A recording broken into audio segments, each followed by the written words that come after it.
I have been on this bench long enough to know that disrespect comes in many forms.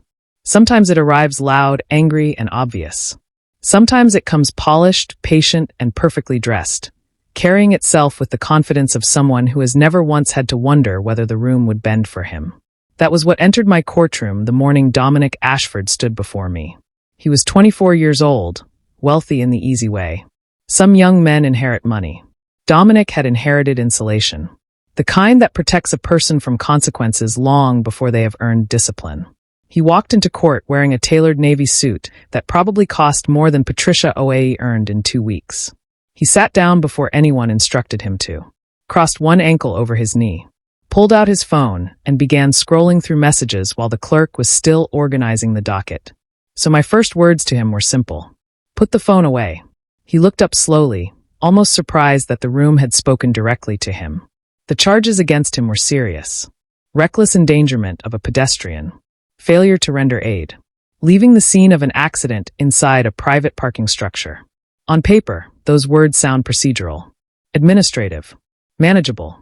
In real life, they meant this. Patricia Oae, 61 years old, a home health aide after a 12-hour shift, had been struck hard enough by Dominic's SUV to fracture her wrist and throw her onto the concrete floor of a parking garage while groceries rolled out around her. Patricia sat across the room with both hands resting gently on a thin folder. Her left wrist was still braced. She did not glare at Dominic. She did not dramatize her pain. She simply looked like a woman who had worked too long and too hard to waste energy performing suffering for strangers. That matters to me. Truth often arrives quietly. When I asked Patricia to testify, she stood carefully and adjusted the sleeve near her brace before speaking. She explained that she had just finished a 12-hour shift caring for an elderly patient.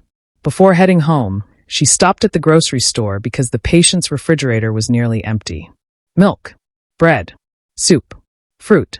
Small things purchased with her own money because she could not stand leaving another human being hungry overnight. She parked in the Eastmore garage, stepped out carrying 2 bags, and started toward the elevator. Then she heard an engine accelerating far too quickly for an enclosed structure. The next thing she remembered clearly was the floor. She said the pain came first, the understanding second. I asked what happened after the impact. She paused for a moment before answering. The SUV kept going. The courtroom stayed still. Then she explained that several minutes later, while she was still unable to stand, the stairwell door opened. A young man walked out, looked directly at her, looked at the groceries scattered around the concrete, and continued toward the exit. I asked whether she called out for help. Yes, she said quietly. Twice. And did he stop? No. Then came the part that settled the room more completely than anger ever could. At first, she said, I thought maybe he was going to get help. Then I realized he was leaving. There is an enormous amount inside that sentence. Hope collapsing into recognition. Human beings want to believe other people will stop. That is one of civilization's most basic agreements. We do not leave each other hurt on the ground when we can help. What made this case ugly was not simply the impact. It was the second decision. The choice after the harm. I watched Dominic Ashford while Patricia testified. He never looked directly at her. Instead, he focused on a point just above her shoulder. The exact place people look when they want to appear attentive without actually acknowledging another human being. I have watched too many defendants not to recognize what that means. Distance. So I asked him directly whether he knew someone had been injured in the garage. He straightened slightly and answered with the kind of sentence innocent people almost never say naturally. There were visual limitations in the environment relevant to understanding my perception of events. That is not human language. That is lawyer language. So I told him, your perception is on the footage. Let's watch it. The security video lasted 38 seconds. Patricia walking toward the elevator, carrying 2 grocery bags. Dominic's SUV entering the frame far too fast for a confined parking structure. The impact. Patricia hitting the concrete hard enough that one of the grocery bags burst open across the floor. The SUV pausing. Then continuing up the ramp. 3 minutes later, the stairwell door opened. Dominic emerged on foot. He looked directly at Patricia. She raised one hand toward him. He turned and walked away. When the footage ended, nobody moved.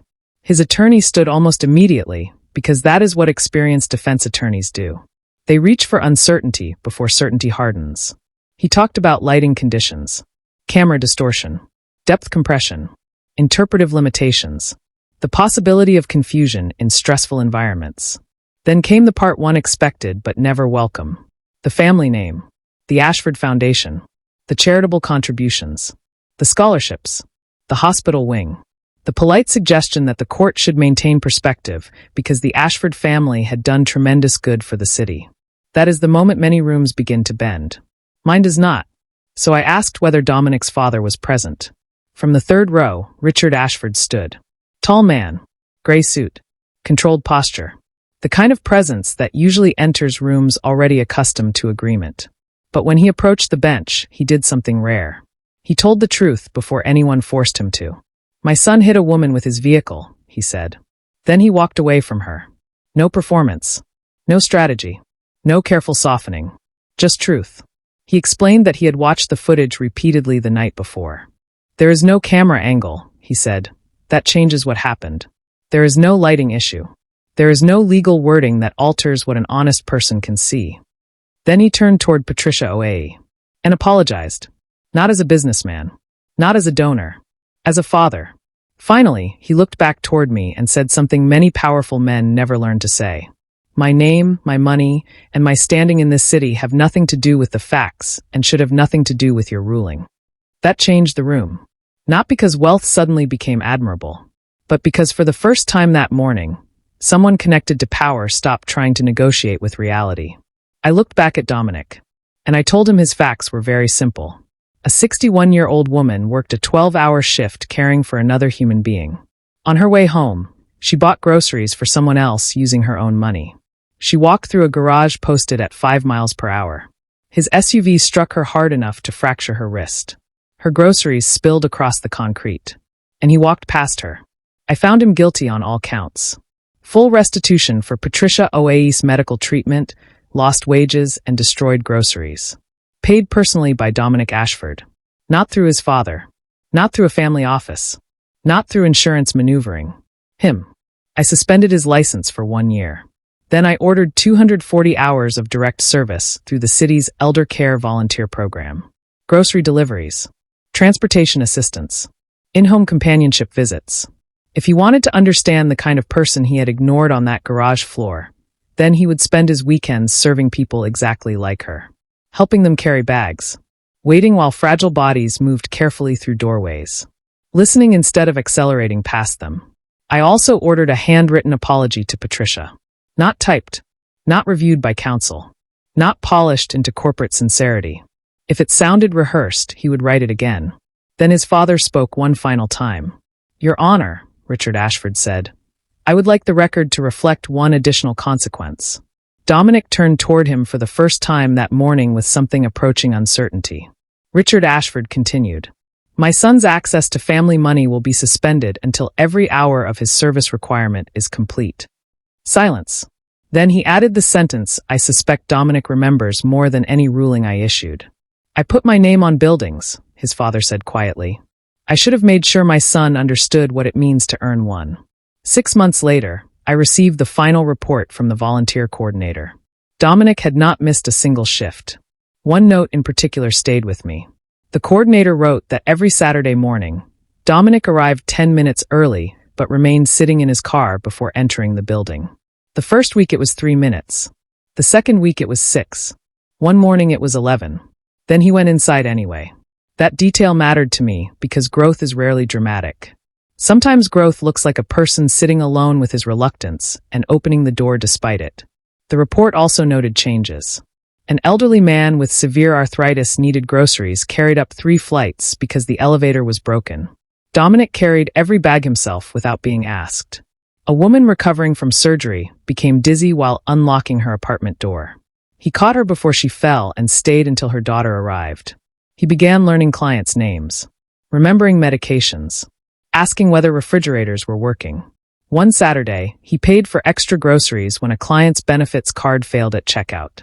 That alone did not impress me. Wealth spending money is not virtue. What mattered was recognition. For the first time in his life, he appeared to understand that the errands keeping vulnerable people alive are not background tasks. They are survival. Then came Patricia's letter to the court. Short. Handwritten. No bitterness. She wrote that Dominic's apology did not erase what happened in the garage. But she also wrote that after several months of service, he no longer sounded like someone trying to escape consequences. He finally sounds, she wrote, like a person who understands another person was there. That sentence stayed with me, because that was the real issue from the beginning. Not only whether Dominic Ashford broke the law. He did. The deeper question was whether a working woman with no influence, no famous name, and no expensive lawyer would be treated as fully visible when placed against a wealthy young man accustomed to rooms rearranging themselves around him. She was. And that is what mattered most. Courts cannot manufacture goodness. They cannot erase arrogance in a single afternoon. But they can interrupt it. They can force reality to remain in the room long enough that even insulated people are eventually made to look directly at what they tried to walk past. That is not spectacle. That is justice. And one final detail belongs in the record of memory. At the final review hearing, after the paperwork had been gathered and the clerk began closing the file, Patricia Oae turned back toward Dominic near the courtroom doors. She did not smile. She did not offer dramatic forgiveness. She simply nodded once. The way working people acknowledge effort without pretending effort erases injury. That nod was not absolution. It was recognition. And recognition, in a courtroom, is sometimes where justice finally becomes something larger than punishment.